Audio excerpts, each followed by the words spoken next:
ಸ್ನೇಹಿತರೆ ನಮಸ್ಕಾರ. ನಾನು ನಿಮ್ಮ ಭೈರಪ್ಪ ಹರೀಶ್ ಕುಮಾರ್. ಎಲ್ರಿಗೂ ನನ್ನ ಯೂಟ್ಯೂಬ್ ಚಾನಲ್ಗೆ ಸ್ವಾಗತ.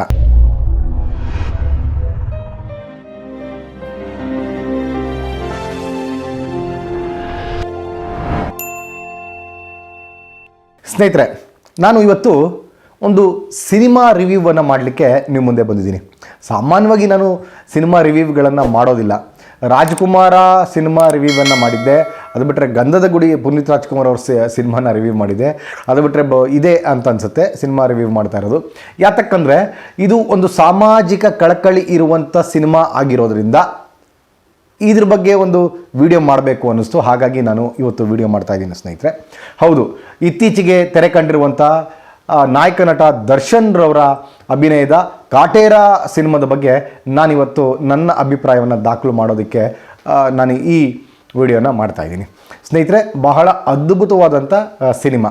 ಮತ್ತು ಇತ್ತೀಚಿನ ದಿನಗಳಲ್ಲಿ ಒಂದು ಕಂಟೆಂಟ್ ಆಧಾರಿತ ಸಿನಿಮಾಗಳು ಬರೋದು ಬಹಳ ಕಮ್ಮಿ ಆಗಿಬಿಟ್ಟಿದ್ದಾವೆ. ಈ ಸೋಷಿಯಲ್ ಕಮಿಟ್ಮೆಂಟ್ ಇರುವಂಥದ್ದು ಮತ್ತು ಸಾಮಾಜಿಕ ಕಳಕಳಿ ಇರುವಂಥ ಇಶ್ಯೂಗಳನ್ನು ಆಯ್ಕೆ ಮಾಡಿಕೊಳ್ಳುವಂಥ ನಾಯಕರ ನಟರೆ ಭಾಳ ಕಮ್ಮಿ ಆಗಿಬಿಟ್ಟಿದ್ದಾರೆ. ಯಾಕೆಂದರೆ ಭಯ, ನಮ್ಗೆ ಯಾಕೆ ಬೇಕು ಸೋಷಿಯಲ್ ಕಮಿಟ್ಮೆಂಟು, ನಮಗೆ ದುಡ್ಡು ಬಂತ ಸಾಕು, ನಮಗೆ ಯಾವುದೋ ಒಂದು ಸೇಫ್ ಆಗಿರುವಂಥ ಒಂದಷ್ಟು ಪಾತ್ರಗಳನ್ನು ಮಾಡಿ ದುಡ್ಡು ಗಳಿಸಿ ಮನೆಗೆ ಹೋಗೋಣ ಸಾಕು ಅನ್ನುವಂಥದ್ದಿದೆ. ಆದರೆ ಪ್ರೇಕ್ಷಕರಿಗೆ ಬೇರೆದನ್ನೇ ಬಯಸ್ತಾ ಇರ್ತಾರೆ, ಮತ್ತು ನಮ್ಮಂಥವ್ರು ಕೂಡ ಬೇರೆದನ್ನೇ ಬಯಸ್ತಾ ಇರ್ತಾರೆ. ಚಲನಚಿತ್ರ ಒಂದು ದೊಡ್ಡ ಪರದೆ, ದೊಡ್ಡ ಮೆಸೇಜನ್ನು ಕೊಡಲಿಕ್ಕೆ, ಇಡೀ ಇನ್ನು ಸಮಾಜದಲ್ಲಿರುವಂಥ ಒಂದಷ್ಟು ಬದಲಾವಣೆಗಳನ್ನು ತರಲಿಕ್ಕೆ ಒಂದು ಮುಖ್ಯ ಪಾತ್ರ ವಹಿಸುವಂಥದ್ದು ನಮ್ಮ ಸಿನಿಮಾ ಮಾಧ್ಯಮ. ಡಾಕ್ಟರ್ ರಾಜ್ಕುಮಾರ್, ವಿಷ್ಣುವರ್ಧನ್, ಅಂಬರೀಷ್ ಇವರೆಲ್ಲ ನೀವು ಗಮನಿಸಿರ್ಬೋದು, ವಿಷಯ ಆಧಾರಿತ ಚಿತ್ರಗಳನ್ನು ಮಾಡ್ತಾಯಿದ್ರು. ಮತ್ತು ಆ ಚಿತ್ರಗಳಿಂದ ಸಾಕಷ್ಟು ಬದಲಾವಣೆಗಳು ಕೂಡ ಆಗ್ತಾಯಿತ್ತು, ಮತ್ತು ಜನರ ಮನಸ್ಸು ಮೇಲೆ ಪರಿಣಾಮ ಕೂಡ ಬೀರ್ತಾ ಇತ್ತು. ಆ ರೀತಿಯಾದಂಥ ಒಂದು ಸಿನಿಮಾಗಳನ್ನು ಆ ನಟರುಗಳು ಆಯ್ಕೆ ಮಾಡ್ತಾಯಿದ್ರು. ಅದಾದ ನಂತರ ಶಿವರಾಜ್ ಕುಮಾರ್ ಆ ರೀತಿಯಾದ ಸಿನಿಮಾಗಳನ್ನ ಆಯ್ಕೆ ಮಾಡ್ತಾ ಬರ್ತಾಯಿದ್ರು, ಮತ್ತು ಪುನೀತ್ ರವರು ಆ ರೀತಿಯಾದ ಸಿನಿಮಾಗಳನ್ನ ಆಯ್ಕೆ ಮಾಡ್ತಾ ಬರ್ತಾಯಿದ್ರು. ಆದ ನಂತರ ಬೇರೆ ಯಾರು ಕೂಡ ಆ ರೀತಿಯಾದಂಥ ಕಂಟೆಂಟ್ ಇರುವಂಥ ಸಿನಿಮಾಗಳನ್ನು ಮತ್ತು ಸಮಾಜದಲ್ಲಿ ಒಂದು ಬದಲಾವಣೆ ತರುವಂಥ ಇಶ್ಯೂಗಳನ್ನು ತಗೊಂಡಿರಲಿಲ್ಲ. ಇತ್ತೀಚಿನ ದಿನಗಳಲ್ಲಿ ರಾಜ್ಕುಮಾರ ಮತ್ತು ಯುವರತ್ನ ಈ ರೀತಿಯಾದಂಥ ಸಿನಿಮಾಗಳು ಬಂದಿತ್ತು.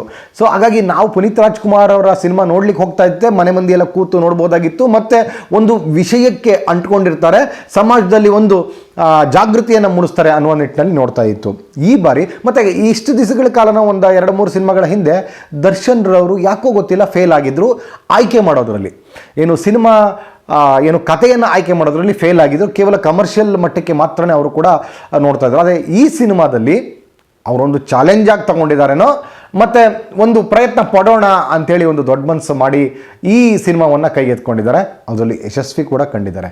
ಅದರಲ್ಲೂ ಎಂಥ ಕಥೆ ಅಂತಂದರೆ, ಇವತ್ತು ಯಾವುದೇ ನಾಯಕ ನಟ ಒಬ್ಬ ದಲಿತನ ಪಾತ್ರ ಹಾಕೋದಕ್ಕೆ ಹಿಂದೇಟಾಗ್ತಾನೆ.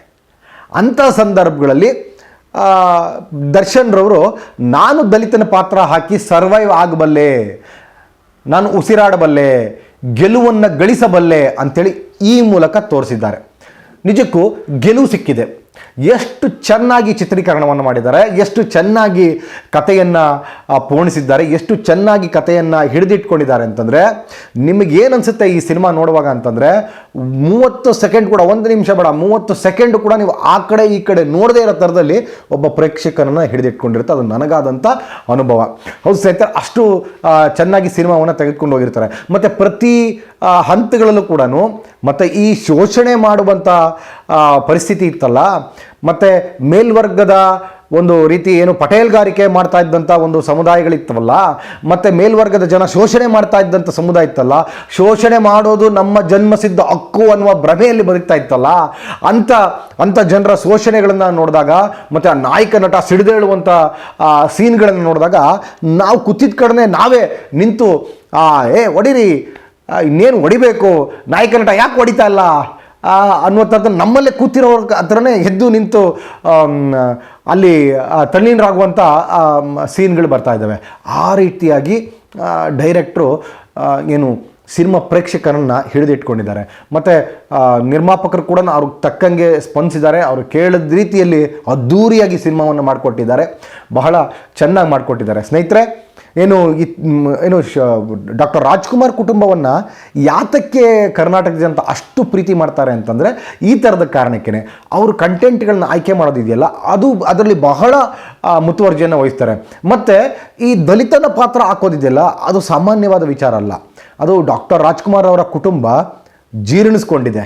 ಮತ್ತು ಅವರಿಗೆ ನೋಡಿ, ನೀವು ನೋಡಿರ್ಬೋದು ಶಿವಣ್ಣ ಅವರ ಸಿನಿಮಾ, ಅವ್ರ ಬ್ಯಾನರ್ ಬಂದಂಥ ಶಿವಣ್ಣ ಸಿನಿಮಾ ನೋಡಿರ್ಬೋದು, ಯಾವುದು ದೊರೆ ಅನ್ನುವಂಥ ಸಿನಿಮಾ, ಜನುಮದ ಜೋಡಿ ಸಿನಿಮಾ, ಈ ರೀತಿ ಕಾದಂಬರಿ ಆಧಾರಿತ ಚಿಗುರಿದ ಕನಸು, ಈ ಥರದ ಸಿನಿಮಾಗಳನ್ನು ಮಾಡಿ ಜೀರ್ಣಿಸ್ಕೊಂಡಿದ್ದಾರೆ ಅವರು. ಹಾಗಾಗಿ ಅವರು ಬಿಟ್ಟರೆ ನಂತರ ಯಾವುದೇ ನಟರು, ದೊಡ್ಡ ನಟರುಗಳು ಈ ರೀತಿಯಂಥ ಸಾಹಸ ಕೆಲಸವನ್ನು ಮಾಡಿಲ್ಲ. ಅದು ದರ್ಶನ್ ಇವತ್ತು ಕೈ ಹಾಕಿದ್ದಾರೆ. ಒಂದು ದಲಿತನ ಪಾತ್ರವನ್ನು ಮಾಡಿ ಈ ಸಮಾಜದಲ್ಲಿದ್ದಂಥ ಶೋಷಣೆಗಳನ್ನು ಎಳೆಯಾಗಿ ಹೇಳಿದ್ದಾರೆ. ಎಳೆಯಾಗಿ ಏನು ಡೈರೆಕ್ಟರ್ ಕೂಡ ತಂದಿದ್ದಾರೆ. ಡೈರೆಕ್ಟ್ರಿಗೂ ಕೂಡ ಹ್ಯಾಟ್ಸ್ ಆಫ್ ಹೇಳಬೇಕು. ಮತ್ತು ಚಿತ್ರನಟ ಒಂದು ಒಪ್ಕೊಳ್ಳೋದು ಒಂದು ದೊಡ್ಡ ಸಾಹಸ, ಆದರೆ ಡೈರೆಕ್ಟ್ರು ಕೂಡ ಇಂಥ ಚಿತ್ರಗಳು ಮಾಡೋದಕ್ಕೆ, ಕೈಗೆತ್ಕೊಳ್ಳೋದಕ್ಕೆ ಮಾಡುವಂಥದ್ದು ದೊಡ್ಡ ಸಾಹಸವೇ. ಹಾಗಾಗಿ ಅದರಲ್ಲಿ ಯಶಸ್ಸು ಕಂಡಿದ್ದಾರೆ. ಮತ್ತು ಜನ ಕೂಡ ರಿಸೀವ್ ಮಾಡಿದ್ದಾರೆ. ಇನ್ನೂ ದೊಡ್ಡ ಮಟ್ಟಕ್ಕೆ ಯಶಸ್ವಿ ಸಿಗುತ್ತೆ. ಈಗ ಒಂದು ವಾರಕ್ಕೆ ಬಹಳ ದೊಡ್ಡ ಮಟ್ಟದ ಕಲೆಕ್ಷನ್ ಆಗಿದೆ ಅಂತ ಸುದ್ದಿ ಓಡ್ತಾ ಇದೆ. ಇನ್ನೂ ದೊಡ್ಡ ಮಟ್ಟಕ್ಕೆ ಹೋಗುತ್ತೆ, ಶತದಿನೋತ್ಸವ ಆಚರಿಸುತ್ತೆ ಅಂತೇಳಿ ನಾನು ಒಂದು ಕೆಲವು ಮೀಡಿಯಾಗಳಲ್ಲಿ, ಕೆಲವು ಸೋಷಿಯಲ್ ಮೀಡಿಯಾಗಳಲ್ಲಿ ಗಮನಿಸ್ತಾ ಇದ್ದೆ. ಯಾರೋ ಒಂದಷ್ಟು ದರ್ಶನ್ ವಿರೋಧಿಗಳು, ಒಂದಷ್ಟು ಏಳಿಗೆ ಸಹಿಸ್ತಂಥವ್ರು, ಮತ್ತು ಈ ಮೇಲ್ವರ್ಗದ ಜನರ ತಾಳಕ್ಕೆ ತಕ್ಕಂಗೆ ಕುಣಿಯುವಂಥ ಕೆಲವರು ಇದ್ದಾರಲ್ಲ, ಮತ್ತು ಅಸ್ಪೃಶ್ಯತೆಯನ್ನು ಇಂಡೈರೆಕ್ಟಾಗಿ ಸಮರ್ಥನೆ ಮಾಡೋರು ಇದ್ದಾರಲ್ಲ, ಅಂಥವ್ರು ಬೇರೆ ಬೇರೆ ಏನೇನೋ ಮಾತಾಡ್ತಾ ಇದ್ರು ನಾನು ಗಮನಿಸ್ತಾ ಇದ್ದೆ. ಅಂಥವ್ರ ಬಗ್ಗೆ ಎಲ್ಲ ತಲೆ ಕೆಡಿಸ್ಕೊಳ್ಳೋದೇ ಬೇಕಾಗಿಲ್ಲ. ಏನು ಹಿರಿಯರು ಹೇಳ್ತಾರಲ್ಲ, ನಿಂದಕರಿರಬೇಕಯ್ಯ ಗಲ್ಲಿ ಗಲ್ಲಿಗಳಲ್ಲಿ ಹಂದಿಗಳಂತೆ ಅಂತೇಳಿ, ಆ ರೀತಿ ನಿಂದಕರಿರಲಿ. ಆದರೆ ನೀವು ಮಾಡಿರುವಂಥ ಕೆಲಸ ಇದೆಯಲ್ಲ, ಈ ಸಿನಿಮಾ ಇದೆಯಲ್ಲ, ನಿಜಕ್ಕೂ ಬಹಳ ಅದ್ಭುತವಾದಂಥ ಸಿನಿಮಾ. ಒಂದು ಸಮಾಜಕ್ಕೆ ಮೆಸೇಜ್ ಕೊಡುವಂಥ ಸಿನಿಮಾ. ಮತ್ತು ಏನು ಶತಶತಮಾನಗಳಿಂದ ಶೋಷಿತ ಸಮುದಾಯ ಇದೆಯಲ್ಲ, ತುಳಿದು ಅವರನ್ನು ಯಾವ ಮಟ್ಟಕ್ಕೆ ನೋಡ್ತಾ ಇದ್ರು ಅಂಥೇಳಿ, ಈಗಿನ ಮೀಸಲಾತಿ ಏನಕ್ಕೆ ಬೇಕು, ಅರೆ ನೀನು ಅಟ್ರಾಸಿಟಿ ಕೇಸ್ ಏನಕ್ಕೆ ಹಾಕ್ತೀರಿ, ಮತ್ತು ದುರುಪಯೋಗ ಮಾಡ್ಕೊತೀರಿ, ಮತ್ತೊಂದು ಇನ್ನೊಂದು ಈ ಥರದೆಲ್ಲ ಆರೋಪಗಳು ಬರ್ತಾ ಇರ್ತಾವಲ್ಲ ಸಾಕಷ್ಟು ಜನರ ಮೇಲೆ. ಈ ಸಿನಿಮಾಗಳನ್ನು ನೋಡಿ ಅಟ್ರಾಸಿಟಿ ಮಹತ್ವ ಅರ್ಥ ಆಗುತ್ತೆ, ಮೇಲ್ವರ್ಗದ ದೌರ್ಜನ್ಯ ಅರ್ಥ ಆಗುತ್ತೆ. ಸಾವಿರಾರು ವರ್ಷಗಳಿಂದ, 3-4 ಸಾವಿರ ವರ್ಷಗಳಿಂದ, ಅದಕ್ಕಿಂತ ಹೆಚ್ಚಿನ ವರ್ಷಗಳಿಂದ ಶೋಷಣೆ ಕೇವಲ ಈ ಸ್ವತಂತ್ರ ಬಂದು 70 ವರ್ಷದಲ್ಲಿ, ಅದು ಬಾಬಾ ಸಾಹೇಬರು ಕೊಟ್ಟದಂಥ ಸಂವಿಧಾನ ಇದ್ದಿದ್ದಕ್ಕೆ ಸರ್ವೋಯ್ತು. ಬರೀ ಇಷ್ಟರಲ್ಲಿ 70 ವರ್ಷದ ಕಾಲಮಿತಿಯಲ್ಲಿ 2,000-3,000 ವರ್ಷದ ಶೋಷಣೆ ಕೊನೆಗಾಡಲಿಕ್ಕೆ ಸಾಧ್ಯವೇ ಇಲ್ಲ. ಇನ್ನು ಇವತ್ತಿಗೂ ಕೂಡ ಈ ವಿಡಿಯೋ ನೋಡುವಂಥ ಸಾಕಷ್ಟು ಮನಸ್ಥಿತಿಗಳು ಒಳಗೊಳಗೇನೆ ನನ್ನ ಮಾತುಗಳನ್ನು ವಿರೋಧಿಸ್ತಾ ಇರ್ತಾರೆ, ಆದರೆ ವ್ಯಕ್ತಪಡಿಸ್ಲಿಕ್ಕಾಗಲ್ಲ. ಕೆಲವರು ನಾಯಿಗಳು ಬಂದು ಮಾತಾಡ್ತಾರೆ, ವ್ಯಕ್ತಪಡಿಸ್ತಾರೆ, ಬೋ ಅಂತ ಬೊಗಳ್ತಾರೆ, ಶುರು ಹಚ್ಕೊತಾರೆ. ಸೊ ಈ ಥರದ ವ್ಯವಸ್ಥೆ ಇರುವಂಥ ಸಂದರ್ಭದಲ್ಲಿ ಈ ರೀತಿಯಂಥ ಸಾಮಾಜಿಕ ಕಳಕಳಿ ಇರುವಂಥ, ಅಸ್ಪೃಶ್ಯತೆ ಆಚರಣೆ ಮಾಡ್ತಾ ಇದ್ದಂಥ ಏನು ದಿಮಾಕಿನ ಜನರ ದಬ್ಬಾಳಿಕೆಯನ್ನು ತೋರಿಸ್ತಾ, ಮತ್ತು ಶೋಷಣೆಗೊಳಗಾದಂಥ ಜನರ ತಲ್ಲಣಗಳನ್ನು ತೆರೆ ಮೇಲೆ ತೋರಿಸ್ತಾ ಒಳ್ಳೆ ಕೆಲಸವನ್ನು ಮಾಡಿದರೆ, ಒಳ್ಳೆ ಸಿನಿಮಾವನ್ನು ತೆಗೆದಿದ್ದಾರೆ. ಹಾಗಾಗಿ ಇಡೀ ಕರ್ನಾಟಕದ ಜನ ಇದನ್ನು ಒಪ್ತಾರೆ ಅಂತ. ತಮಿಳ್ ಸಿನಿಮಾಗಳಲ್ಲಿ ಈ ಥರ ಬರ್ತಾ ಇದ್ದು ನಾವು ಗಮನಿಸಿದಾಗ, ಆದರೆ ಕನ್ನಡ ಸಿನಿಮಾ ಈ ರೀತಿಯಾದಂಥ ಹಾದಿಯನ್ನು ತೆರ್ಕೊಂಡಿದೆಯಲ್ಲ, ನಿಜಕ್ಕೂ ನಮಗೆ ಖುಷಿ ಆಗುತ್ತೆ. ಮತ್ತು ಕನ್ನಡ ಸಿನಿಮಾಗಳನ್ನು ಒಂದಷ್ಟು ಪ್ರಬುದ್ಧತೆಯ ವಿಷಯಗಳನ್ನು ಬರ್ತಾ ಇದೆ ಅಂತ ಹೇಳಿ ನಿಜಕ್ಕೂ ನಮಗೆಲ್ಲ ಹೆಮ್ಮೆ ಅಂತ ಅನಿಸುತ್ತೆ. ಮತ್ತು ಇನ್ನೊಂದಷ್ಟು ಸಿನಿಮಾದಲ್ಲಿ ತಿದ್ದುಪಡಿ ಮಾಡಬೇಕಾಗಿದ್ದು ಏನು ಅಂತ ಹೇಳಿ ಸಾಕಷ್ಟು ಜನ, ನಾನು ಸೋಷಿಯಲ್ ಮೀಡಿಯಾಗಳಲ್ಲಿ ಗಮನಿಸ್ತಾ ಇರುವಾಗ ನನಗೂ ಅನಿಸಿದ್ದೇನು ಅಂತಂದರೆ, ಈ ಸಿನಿಮಾದಲ್ಲಿ ಬಾಬಾ ಸಾಹೇಬ್ ಅಂಬೇಡ್ಕರ್ ಅವರ ಫೋಟೋಗಳನ್ನು ಮತ್ತು ಅವರ ವಿಚಾರಧಾರೆಗಳನ್ನು ಒಂದಷ್ಟು ಸೇರಿಸಬೇಕಾಗಿತ್ತು, ಇನ್ನೂ ಒಂದಷ್ಟು ಪುಷ್ಟಿ ಬರ್ತಾ ಇತ್ತು ಅಂತ. ಸಿನಿಮಾ ಅಂತೂ ಅದ್ಭುತವಾಗಿದೆ, ಆದರೆ ಸೇರಿಸಿದರೆ ಇನ್ನೂ ಒಂದಷ್ಟು ಚೆನ್ನಾಗಿರ್ತಾ ಇತ್ತು ಅಂತ ನನಗನ್ಸುತ್ತೆ. ಮತ್ತು ನೋಡಿ, ಈ 70, 80, 90ರ ದಶಕದಲ್ಲಿ ದಲಿತರ ಪರವಾಗಿ ನಿಂತಂಥದ್ದು, ಗಟ್ಟಿಯಾಗಿ ನಿಂತು ಅವರ ಮೇಲೆ ಶೋಷಣೆಗಳನ್ನು ಪ್ರತಿಭಟಿಸ್ತಾ ಇದ್ದಂಥದ್ದು ರಾಜ್ಯ ದಲಿತ ಸಂಘ, ಈ ರಾಜ್ಯದ ದಲಿತ ಸಂಘ. ಹಾಗಾಗಿ ರಾಜ್ಯದ ದಲಿತ ಸಂಘವನ್ನು ಕೂಡ ಏನೋ ಆ ರೈತ ಸಂಘ ತೋರಿಸಿ, ರೈತ ಸಂಘ ಕೆಲಸವನ್ನು ಮಾಡಿದೆ ಇಲ್ಲ ಅಂತಲ್ಲ, ಆದರೆ ಈ ಕಾನ್ಸೆಪ್ಟ್ಗೆ ಈ ಸಿನಿಮಾ ತೆಗೆದುಕೊಂಡು ಹೋಗಿರೋದೇ ಒಬ್ಬ ನಾಯಕ ನಟ ದಲಿತ, ಮತ್ತು ಆ ನಾಯಕ ನಟನ ಕುಟುಂಬದ ಮೇಲೆ ಆಗ್ತಾ ಇದ್ದಂಥ ದೌರ್ಜನ್ಯಗಳು, ಮತ್ತು ಈ ನಾಯಕ ನಟ ಮೇಲ್ವರ್ಗದ ಜನರ ಏನು ಮಾಡ್ತಿದ್ದಂಥ ದಬ್ಬಾಳಿಕೆ ವಿರುದ್ಧ ಹೇಗೆ ಸಿಡಿದೆದ್ದ, ಯಾವ ರೀತಿ ನ್ಯಾಯವನ್ನು ಪಡೆದ ಅನ್ನೋದ ಕಂಟೆಂಟ್ ಇದೆ. ಆ ಕಂಟೆಂಟ್ಗೆ ರೈತರ ಸಮಸ್ಯೆಯನ್ನು ಇದಕ್ಕೆ ಅದು ಮಾಡಿರೋಂಥದ್ದು ಸ್ವಲ್ಪ ಅದು ಯಾಕೋ ಸರಿ ಹೋಗಿಲ್ಲ ಅಂತ ಅನ್ನಿಸ್ತು. ಅದನ್ನು ಹೊರತುಪಡಿಸಿದ್ರೆ ನೋಡಿ, ಆ ಜಾಗದಲ್ಲಿ ರೈತ ಸಂಘ ಏನು ಹಸಿರು ಸೇನೆ ಅಂತೇಳಿ ಏನು ತಂದಿದ್ದೀರಿ, ಆ ಜಾಗದಲ್ಲಿ ದಲಿತ ಸಂಘವನ್ನು ತಂದಿದ್ರೆ ಇನ್ನೂ ಒಂದಷ್ಟು ಪರಿಪೂರ್ಣ ಆಗ್ತಾ ಇತ್ತು. ಮತ್ತು ಪ್ರತಿ ಶೋಷಿತ ಜನಾಂಗದ, ಪ್ರತಿ ತುಳಿತಕ್ಕೊಳಗಾದ ಶೋಷಿತ ಜನಾಂಗನೇ ಅಲ್ಲ, ತುಳಿತಕ್ಕೊಳಗಾದ ಯಾರೇ ಆಗಲಿ ಅವ್ರ ಜೊತೆ ಮೊಟ್ಟ ಮೊದಲನೇದಾಗಿ ನಿಲ್ಲುವಂಥವರು ಬಾಬಾ ಸಾಹೇಬ್ ಅಂಬೇಡ್ಕರ್ ಅವರು. ಬಾಬಾ ಸಾಹೇಬ್ ಅಂಬೇಡ್ಕರ್ ಕೊಟ್ಟಂಥ ಸಂವಿಧಾನ, ಆ ಸಂವಿಧಾನವನ್ನು ಒಂದಷ್ಟು ಎಳೆಯನ್ನು ಅಥವಾ ಬಾಬಾ ಸಾಹೇಬ್ರ ಫೋಟೋಗಳನ್ನು ಮತ್ತು ಒಂದಷ್ಟು ದಲಿತ ಸಂಘಟನೆಗಳನ್ನು ಅಲ್ಲಿಗೆ ತೊಗೊಂಬಂದಿದ್ರೆ ಪರಿಪೂರ್ಣ ಆಗ್ತಾಯಿತ್ತು ಇದು ಅಂಥೇಳಿ. ಮತ್ತು ಹಾಗೆ ಉಳುವವನೇ ಭೂಮಿಯ ಒಡೆಯ ಇದಿದೆಯಲ್ಲ, ಈ ಕಾನೂನನ್ನು ತಂದಂಥ ಕಾಂಗ್ರೆಸ್ ಸಾಕಷ್ಟು ಜನ ಬೊಗಳಕ್ಕೆ ಸ್ಟಾರ್ಟ್ ಮಾಡ್ತಾರೆ, ಇವನು ಕಾಂಗ್ರೆಸ್ ಪರವಾಗಿ ಪ್ರಚಾರ ಮಾಡ್ಲಿಕ್ಕೆ ಬಂದಿದ್ದಾನೆ ಈ ವಿಡಿಯೋ ಮೂಲಕ ಅಂತ.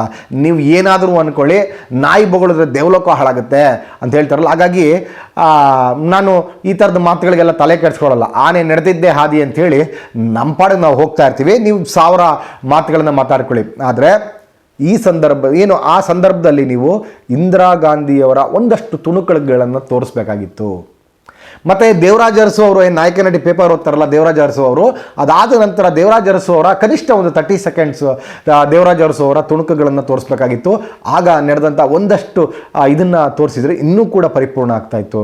ಇವತ್ತು ಇಲ್ಲಿ ಬಂದು ಕಮೆಂಟ್ ಕೊಟ್ಟುವಂಥ, ವಿರೋಧವಾಗಿ ಕಮೆಂಟ್ ಕೊಟ್ಟುವಂಥ ಜನ ಇದ್ದಾರಲ್ಲ, ಏನು ಡೋಂಗಿಗಳು, ನೈಜವಾದ ಹಿಂದುತ್ವ ಪರ ಮಾಡೋವಂಥವ್ರಿಗೆ ನಾನು ಮಾತಾಡ್ತಾ ಇಲ್ಲ. ಡೊಂಗಿ ಹೊಟ್ಟೆಪಾಡಿಗೋಸ್ಕರ ಹೋರಾಟ ಮಾಡ್ಕೊಂಡಿದ್ದಾರಲ್ಲ ಹಿಂದುತ್ವದ, ಅವ್ರುಗಳ ತಂದೆ ತಾಯಿ ತಾತ ಮುತ್ತಾತಗಳೆಲ್ಲ ಎಲ್ಲರೂ ಕೂಡ ಇದೇ ಇಂದಿರಾ ಗಾಂಧಿಯವರು ತಂದಂಥ ಉಳುವವನೇ ಭೂಮಿಯ ಒಡೆಯ ಸ್ಕೀಮ್ ನಡಿಯಲ್ಲಿ ಭೂಮಿ ಪಡೆದಿರ್ತಾರೆ, ಜೀವನ ಮಾಡ್ತಾ ಇರ್ತಾರೆ. ಅವರ ಸ್ಕೀಮ್ನಲ್ಲಿ ಜಮೀನನ್ನು ಪಡೆದು ತಿಂದು ಬೆಳೆದು ಕೊಬ್ಬಿ ಇವತ್ತು ಅವ್ರ ವಿರುದ್ಧವೇ ಮಾತಾಡ್ತಾರೆ. ಇರಲಿ, ರಾಜಕಾರಣ ಬೇರೆ. ಆದರೆ ಇಂಥ ಯಾರೇ ತಂದಿರಲಿ, ಇಂಥ ರಾಜಕಾರಣವನ್ನು ನಾವು ಹೊಗಳಬೇಕು. ಈ ರೀತಿಯಂಥ ಸಾಮಾಜಿಕವಾಗಿ ಪರಿವರ್ತನೆ ತರುವಂಥದ್ದು ಇದೆಯಲ್ಲ, ದಲಿತರು ಯಾವುದೋ ಭೂಮಿಯಲ್ಲಿ ಹೋಗಿ ಜೀತಕ್ಕೆ ಬಿದ್ದಿರಬೇಕಾಗಿತ್ತು. ಮತ್ತು ಹಿಂದುಳಿದ ವರ್ಗಗಳು ಕೂಡ ಯಾವುದೋ ಮೇಲ್ವರ್ಗದ ಜನರ ಭೂಮಿಗಳಲ್ಲಿ ಹೋಗಿ ಜೀತಕ್ಕೆ ಬಿದ್ದಿರಬೇಕಾಗಿತ್ತು. ಅವ್ರು ಕೊಟ್ಟಷ್ಟು ತೊಗೊಬೇಕಾಗಿತ್ತು.